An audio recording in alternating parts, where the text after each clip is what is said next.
Okay, so what I'm going to do while I do this is I'm going to model. I'll do the dimensioning and get things tied in. And you'll also see me go back and forth a little bit on the mural board so I can take a look at the other image. So, but my first thing is that what I want to do is I'm going to start with the block. We're going to go with the front face. Oh, let me just make sure I've got this, because we said it was 9 inches high. 4.5.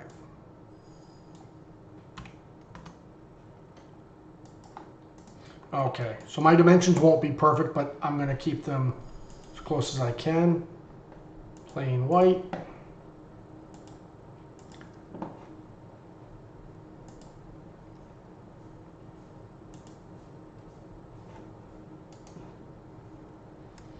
Okay, so as mentioned, we've got the first housing, the first box that we're doing.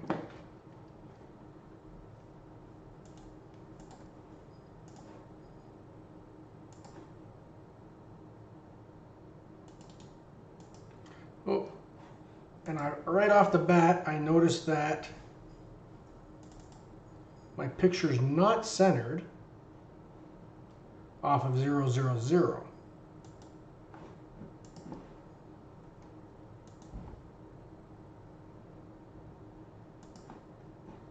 Because there's my 0, 0, 0, and I want to make sure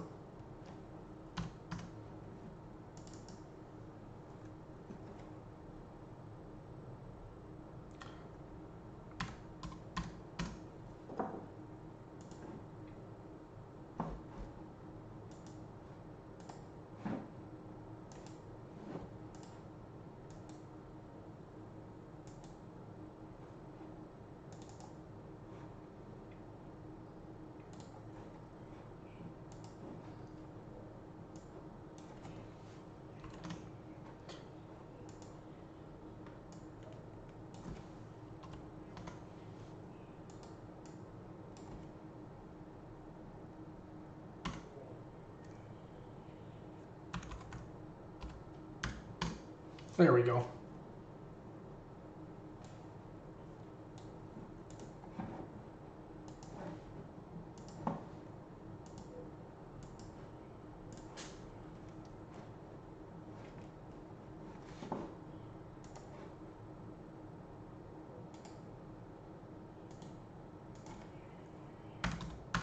And you'll see I use the mathematics a lot.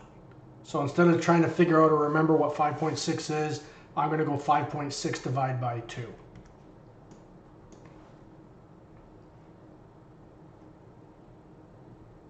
Can you do that again? Sure.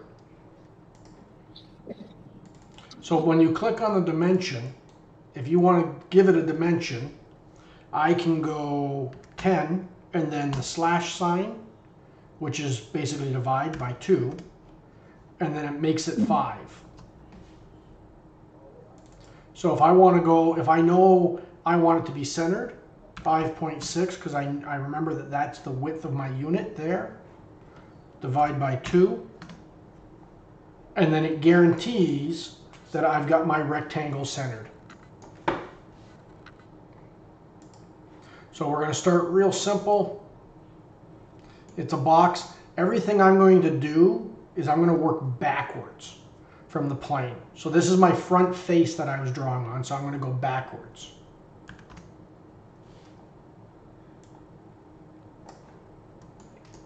Now, what I can do is sit there and say, okay, let's break this up.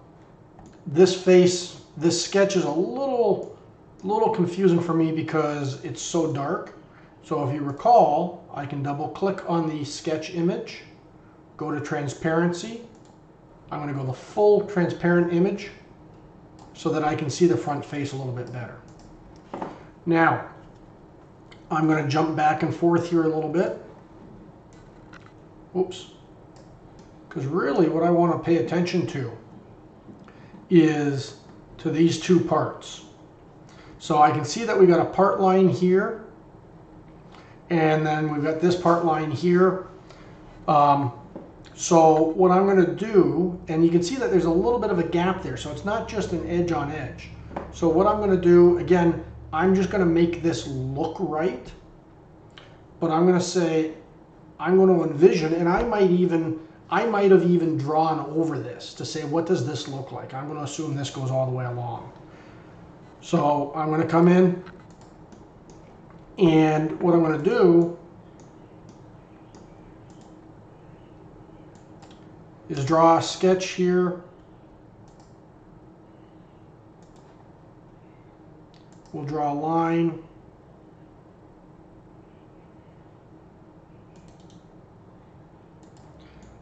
And what I can do is I'm going to say these are going to be two separate parts. So I basically, what I want is I want that part line in there. And we know what a part line is, where the two items come together. I have a couple different ways of making a part line. I can come in and say, let's go insert. Whoop. Hold on. Let me get out of here.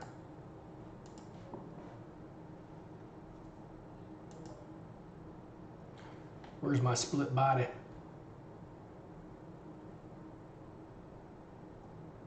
Come on, insert, feature, and I'm going to come down here and I'm going to go split. And what I'm going to do is I'm going to use this line. And I'm going to say, using that sketch, I want to split this object. So what it does, from that plane that it's projected on, is it's basically going to cut that body all the way in half. And I can click on that because I want to keep both. Now, what you can see is I split that body into two pieces. So I could then come in, let me just hide this, and put a really, really tiny fillet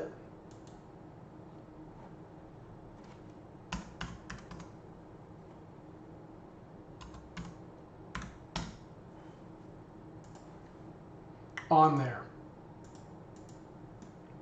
And that's going to kind of give me that little gap, that little hidden edge. If I come in and I put a little tiny one on here. So now it starts looking like there's a split between the two bodies. But here's the thing. I'm adding this split line in, and then I have to go back and add all these radiuses to these edges. So the question is am I doing it at the right time? So if I'm going to break this in two, I think the first thing I want to do is come in and put all my radiuses on there first. So we'll come in,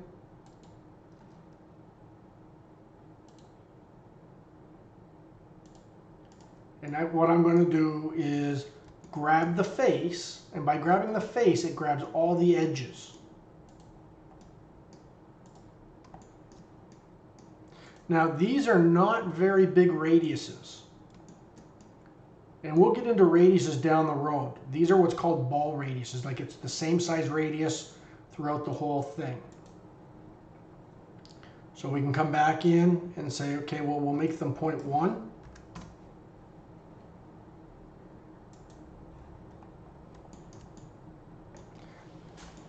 Now, you'll notice if I come in and I do my split line, well, all of a sudden it updates and that radius is there. So I don't have to go back and redo it. Now that seems like a pretty big fillet for those.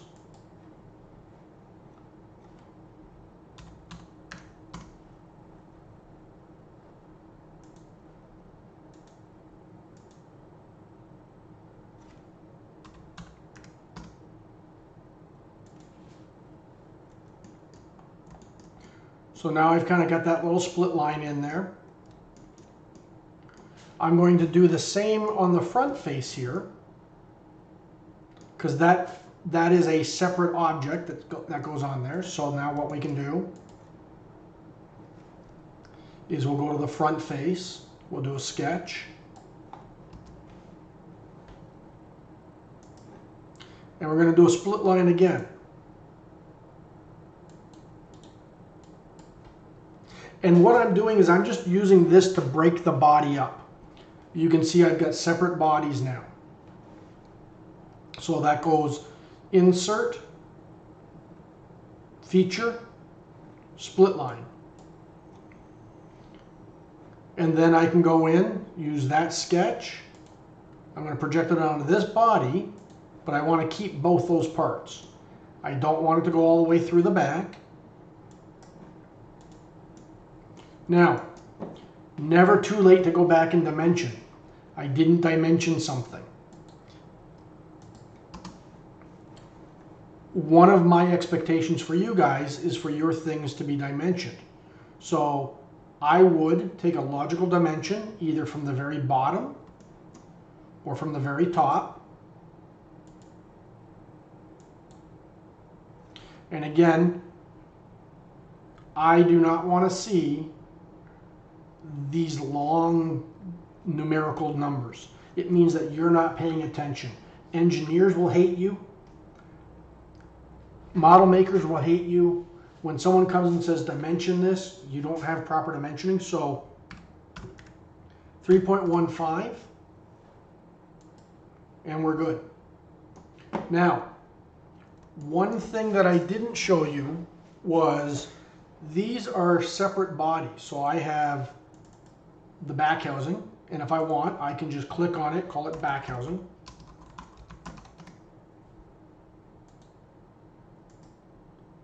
Called front bottom.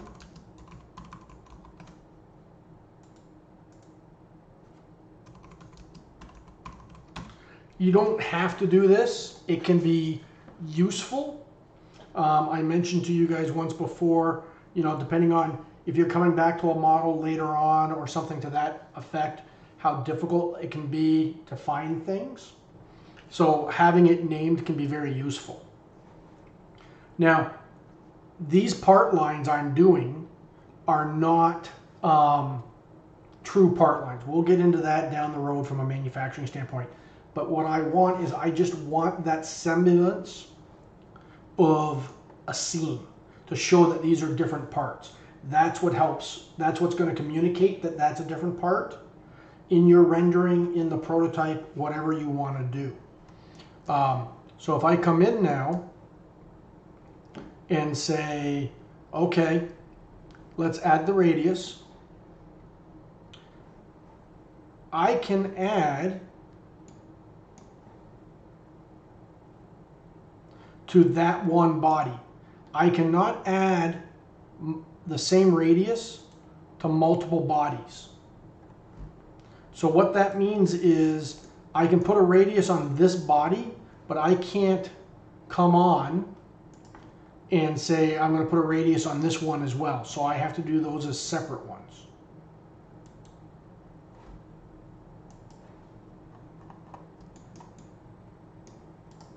Now, I can't see if those look very good because the sketch is in the way. I can come up, hide my sketch, or I can come over here, click my eyeball, hide everything, and you can kind of see that I've got that edge in there. Now, if I come back, that edge seems to be a considerably bigger radius than here. You can see that because notice the shadow, notice the gap, you know, so that's a distinct part. I'm going to say that is a distinct call out. They wanted that to be viewed as a separate visual item. That's why you would make that very noticeable and make it so that it was pronounced, because you're trying to call out visually, graphically, how to separate the two. So I'm going to look at that, and again, this is build, evaluate, and refine. So I'm going to build it, I'm going to look at it and say, well, that's not going to give me the shadow I want in there.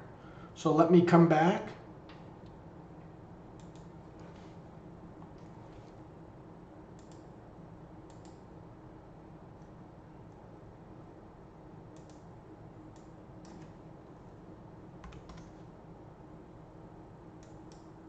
Maybe that's a little too aggressive. I believe I heard a question. The top and bottom are two different devices.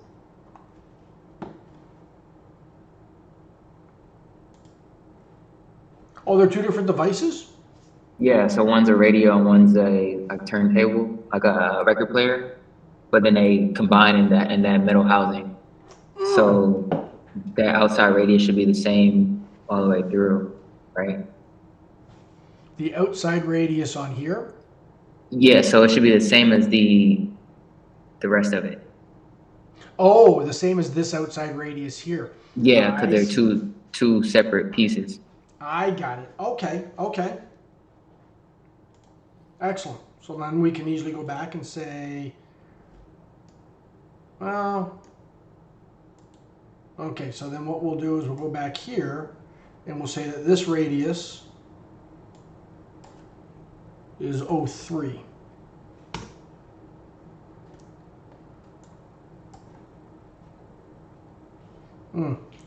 I don't know. It's hard to tell. These radiuses feel bigger than that, but maybe not. Oh. So then let's come back here. We'll make these 0.05.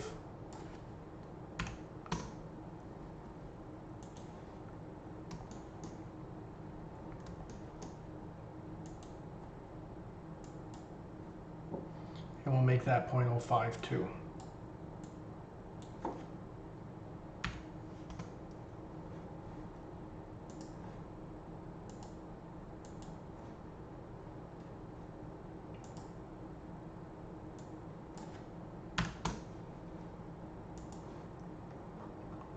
There. And we can say that's what we want. Okay, so now we've got a decision to make. What do we want to build next?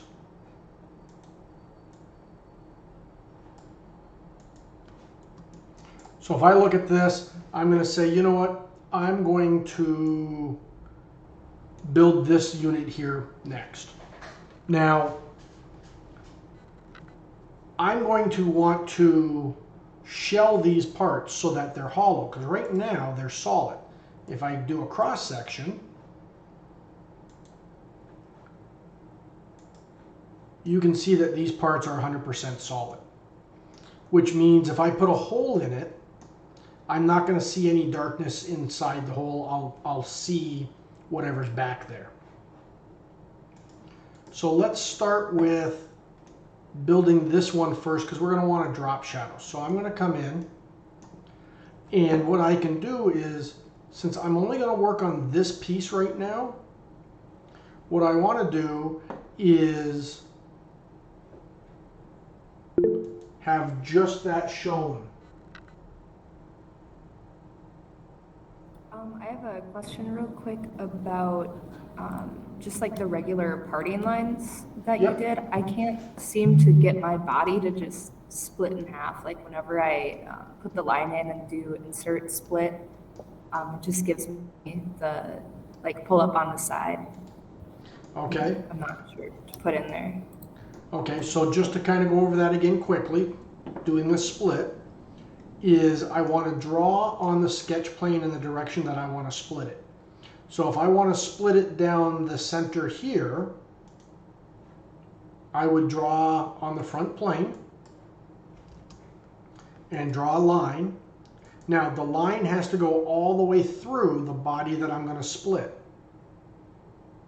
So this is a separate body that starts there. I can then come in with this line, go insert, features, split, and then I have to select the body that I want. Now that the body's selected, it's saying, hey, there's two parts to it. I want to select and keep both.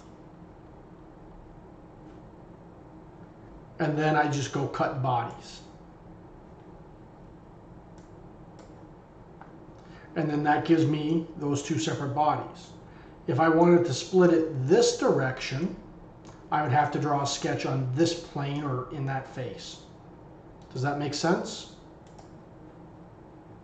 Yeah, thank you. Okay. So what I'm going to do is I'm going to hide the other bodies just so that I only have one thing in my display that I'm working on. Sometimes it can get very confusing with what you've got. So I'm going to come in and I'm going to start and I'm going to build the knockout for the turntable. So again, I can come on here, we'll go to sketch, create the sketch. And I need to find my center. So I don't want to just, I can just kind of draw a circle, but then I'm going to want to dimension it. And again, you're going to select a dimension to the center so that you have a standard area. So we're going to go 1.9.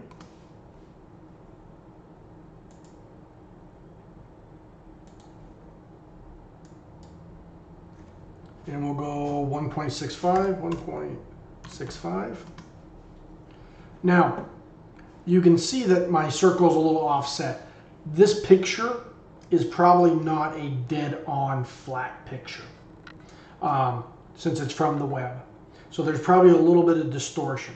So as long as when you're doing it, there is, excuse me, as long as when you're doing it, there is clean numbers, I'm fine with that. So we're going to say that is our dimension. And what we're going to do next is do a feature, and we're going to go cut extrude. Now, I don't want to go all the way through. I just want to go to a certain depth. I'm just going to make it up because it just has to look right. Now, this is the conundrum. I'm working on this panel. Do I do the rest of these steps first before going to the other pieces? Or do I now, well, hey, let me finish off this area and add in the turntable disc? You know, personally, it doesn't really matter. Sometimes, though, it's nice to go and do all the things at once for that component. And I'll show you why, because I can then come in and I can go sketch,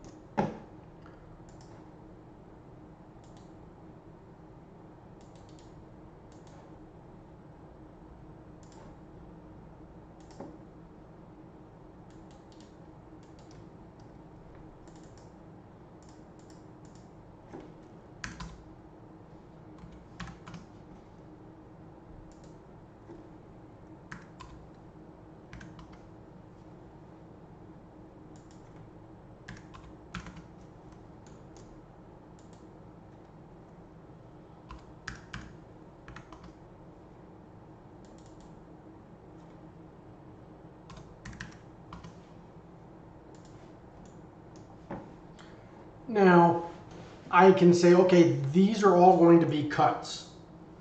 And I'm fine with that. So let me cut those through.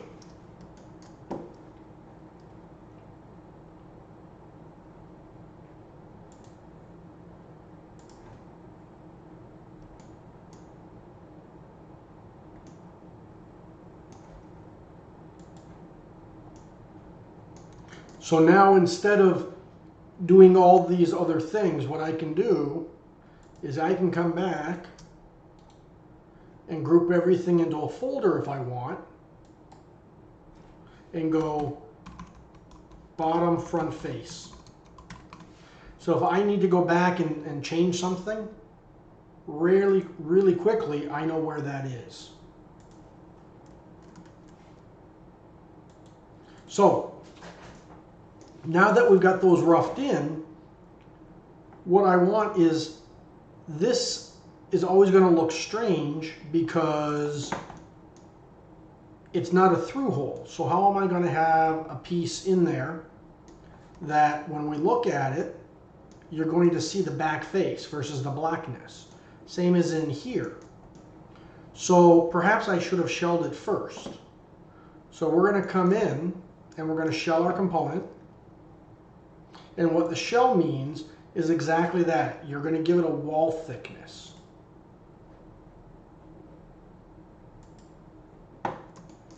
And you can see that these pieces don't go all the way through. Now for the turntable, we didn't want it to go all the way through. But for these components, we wanted them to go all the way through. Now, what we can do is rearrange things. So we did the cut here. Then we did the shell. Well, if we were to shell it first, then they're going to go all the way through. And you can see what we did is we basically moved the shell command before the cut. That's kind of the power of being able to move things around parametrically and say, oh shoot, I don't have to go back and delete a command and then redraw it and then do that. I can move things around. It makes things a little bit easier. Okay. So we could go on and add all our radiuses and stuff to this individual component. I'm going to say let's just wait till the end to do that because there's a few things that I want to show you. Now, the next thing is I'm always looking for the simplest ways to model something up. I could make this dial, if we come back here, and create a revolve.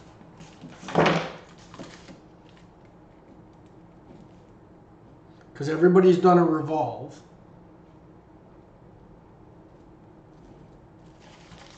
Where you draw the profile and then you revolve it around. But is that really necessary for this? Everything I can do is a simple extrude. So why not just come in and create an extrude off there? So what I'm going to do, I want to hide this sketch, is I'm going to draw a circle on here. Oops, I don't want to edit my sketch. I'm going to draw a sketch. And what I want to do is, I don't have to draw a new circle. Because again, I like to do things parametrically. I could draw a circle and I could go, oops. First I got to find the center of that circle.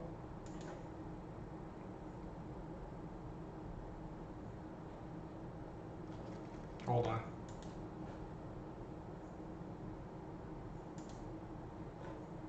So what I did is I took that edge and I converted it to a line. And then I'm going to convert it to a construction line. That gives me my center point. So I could come in and say, okay, well there's my center. I'm going to draw a circle. And we know that it can't be right on the edge because there's got to be a gap because that's going to spin. And I'm going to say, there it is. And now I'm going to extrude that.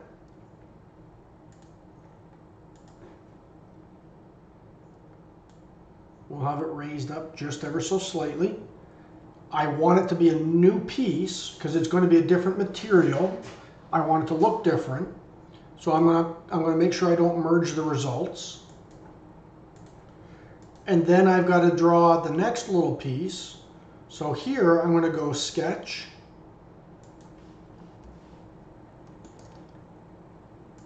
I'm going to draw a circle again.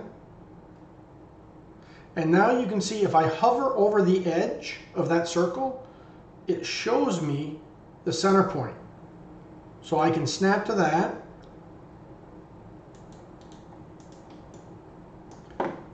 This time I'm going to extrude it again. This time I do want to merge, but I want to make sure over here it says feature scope. What do I want to merge it with? I want to make sure I turn off auto select. Even if I had auto select on, it should only select that, but I like to make sure.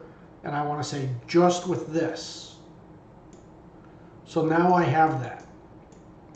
Now, there is one key thing that I didn't do. So we talked about relationships, and it's a parent-child relationship. I like things to have a relationship. Same as if I make this whole thing wider right now, I gave a dimension from here to here. And I said that this edge shall always be 1.5 inches off of this edge. So if I make this whole thing wider, this moves that 1.5 inches. Well, on this extrude, this object, its relationship is controlled by that circle that I drew. So if I come back and someone says, let's say Mr. Caruso says, your proportions are wrong. You need to make this smaller. Okay, well, I'm going to come back and I'm going to make that smaller. And I want to move it. He says he wants it to be higher up. And he says he wants the dimension to be smaller.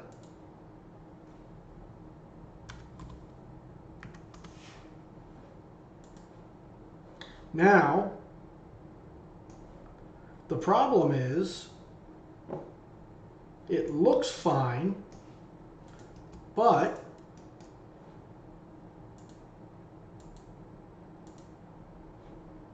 wait a second. You can see that that dial didn't get any smaller, and it didn't move up properly. So if I come back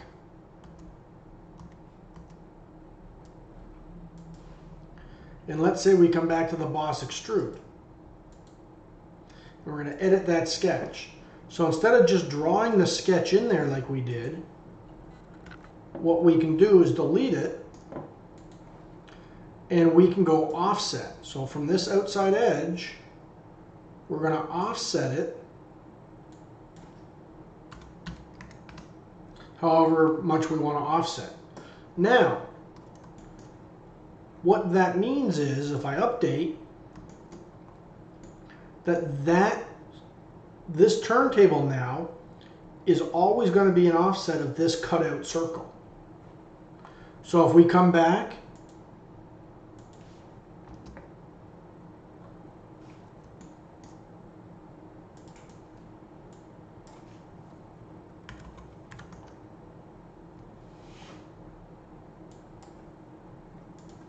it's going to move with it. So it just helps to be one less step that you have to do when you're doing the relationships. Now, I also noticed something too. On this sketch, I don't think we want this to go all the way through. I think it just recesses a little bit. So what I can do is I can come back and go edit. And I'm going to say, excellent, on this command, I'm not going to redo the sketch, but I'm going to say, I don't want to extrude that cut. I just want to do that. So I can come over here.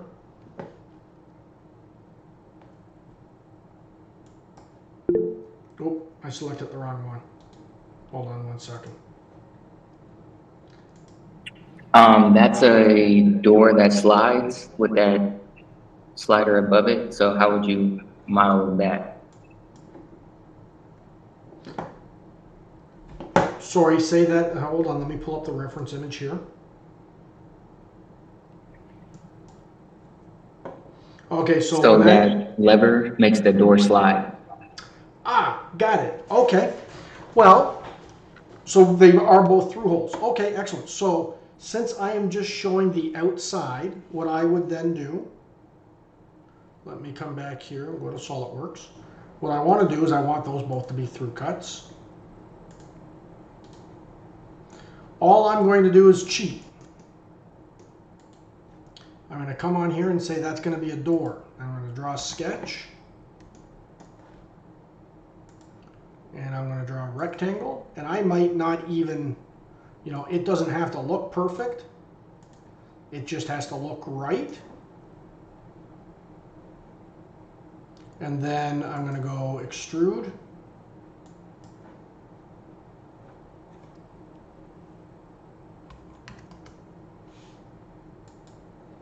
And I can either merge it so that I've got that back wall, or I can leave it as a separate part, because all I'm doing is making it look right. Now, if I was, let's say I wanted to animate it, and I wanted to make sure I had some kind of relationships going with it, well, I would then come in and say, okay, here's what I need to do. I'm going to make this a whole unique part. I'm going to come in.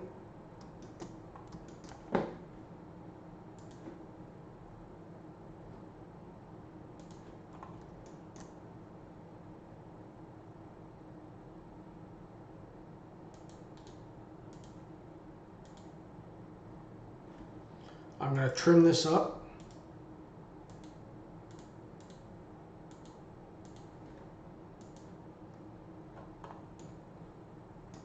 What I'm going to then do is come over here. Oh. I'll draw on this face.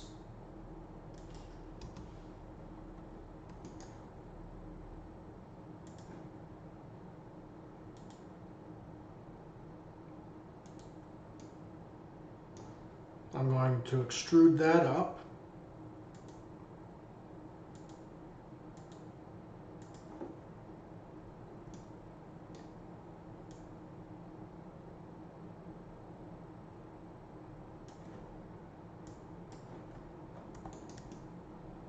Now, obviously I don't know if I've got it right for the travel in that, but I'm not too worried about that. That would be something I'd work down.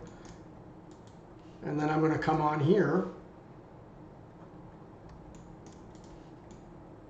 and I would draw the other little component. And I'm just going to sketch on this face, and I'm going to cheat here. Well, do I want to cheat? What I'm going to do is I'm going to put a reference plane in because I want it to be center of this. So first, and this is why you always want a piece of paper handy and a pen handy, I'm going to come in and I'm going to go sketch.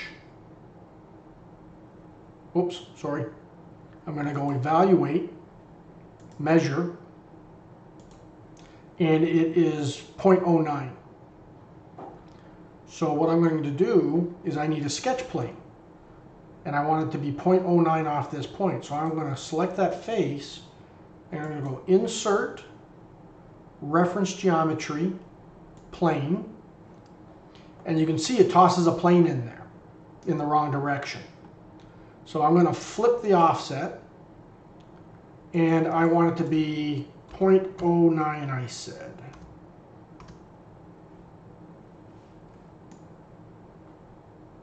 Oh, oops, sorry. 0.09 divided by 2.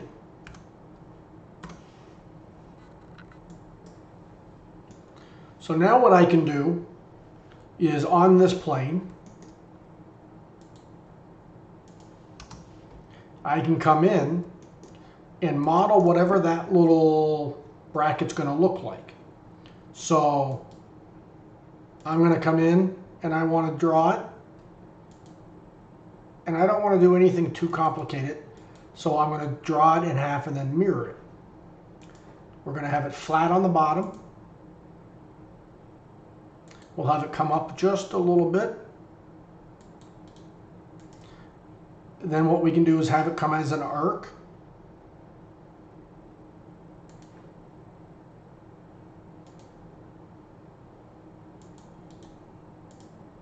Oops.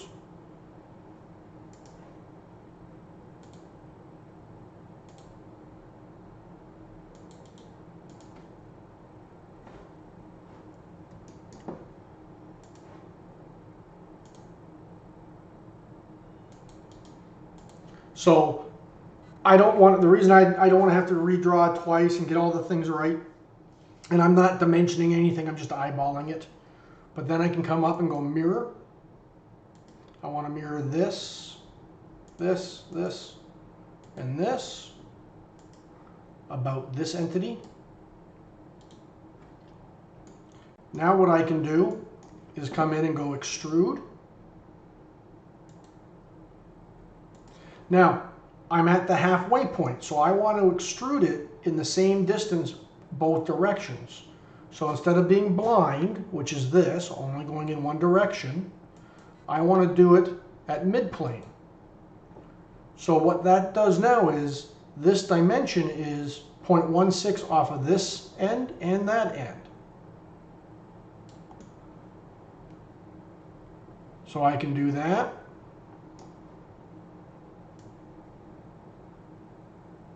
Thin it up a little bit. Now it doesn't look pretty, so this is where then you want to go in and you want to add your fillets.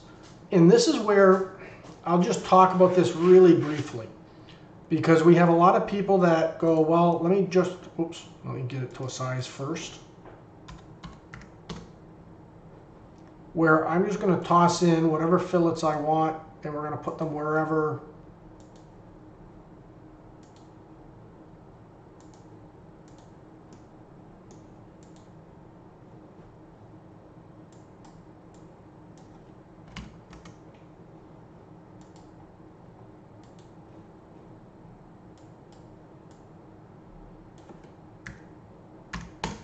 Shoot, I'm trying to get bad fillets in here.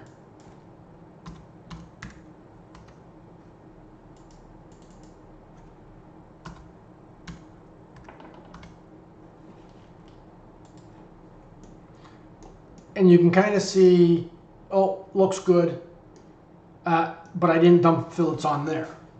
You know, you really want to try to get things to go in a direction, and we'll have a whole exercise on how just with fillets I can design 2 to 4 completely different looking products.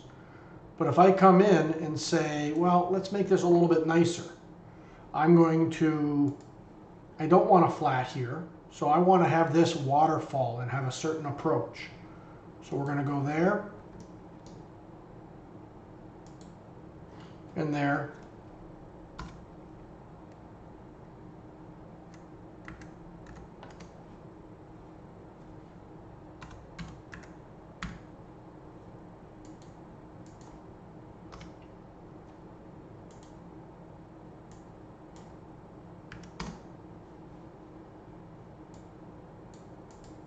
And it takes more time because you have to do more fillets. But now I want this to be a nice feel to it. So I'm going to take this and I'm going to make this a little bit bigger.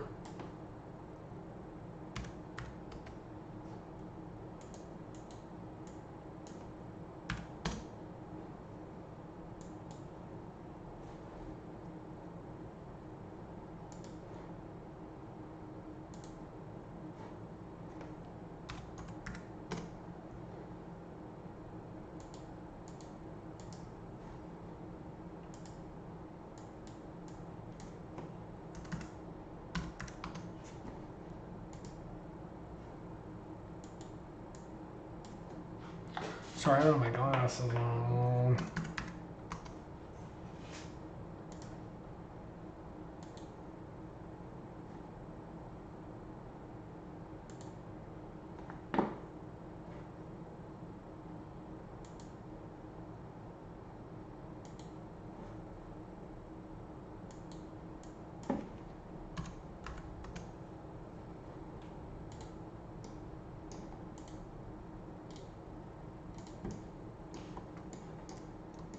So it's a little bit nicer. Now, that, oh, but you can see here, at some point, I accidentally joined everything together. So I'm not sure what joined everything together. So let's just go back. And we're going to take this. And we're going to make sure that only joins.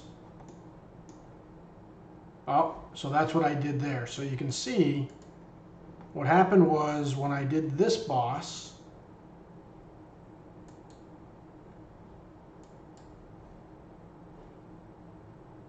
no.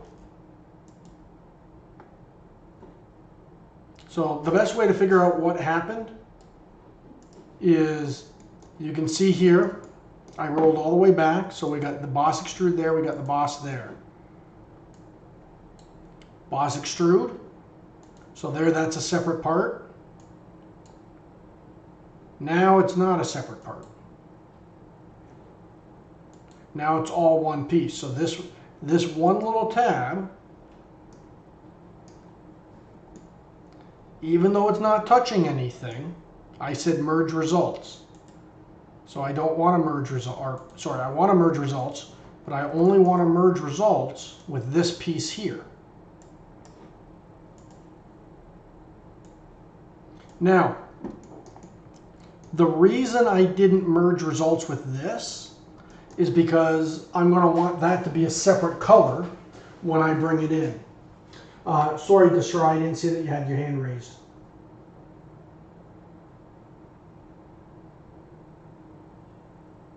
Did you still have a question, Deshar? No, that was an accident. Oh, okay. So now, the nice thing about doing all of this is if we were to make this an assembly and I was to move this piece, the whole thing would move and open things up. If I was going to do an animation, same thing. For the sake of the rendering and the sake of speed, I probably wouldn't have done all that extra work in the back because you're never going to see it. Now, again, we could still come in and say, well, let's add the radiuses and all that, which is probably what I would do at this point because I'm almost done with this component completely. And there's a reason why we want to add radiuses and why they're so important. For that, what I want to do is I want to just kind of show you quickly about that. What time do we got here? 4:43. Okay. So what I'm going to do is I'm going to show you a quick connect. So when we get into KeyShot, okay, which will be very shortly here, there is a plugin that allows you to just send your 3D model directly to KeyShot. So over here, I've got send to KeyShot. So I'm going to just click send. And there's there's an extremely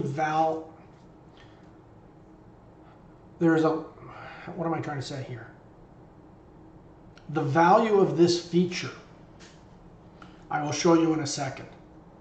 So if I come in here, oh, this is something else. Notice how this is faceted. Well, you see that in my SolidWorks part. If my settings for my display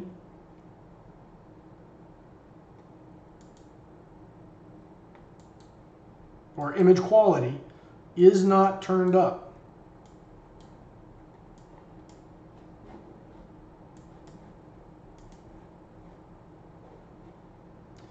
it will come in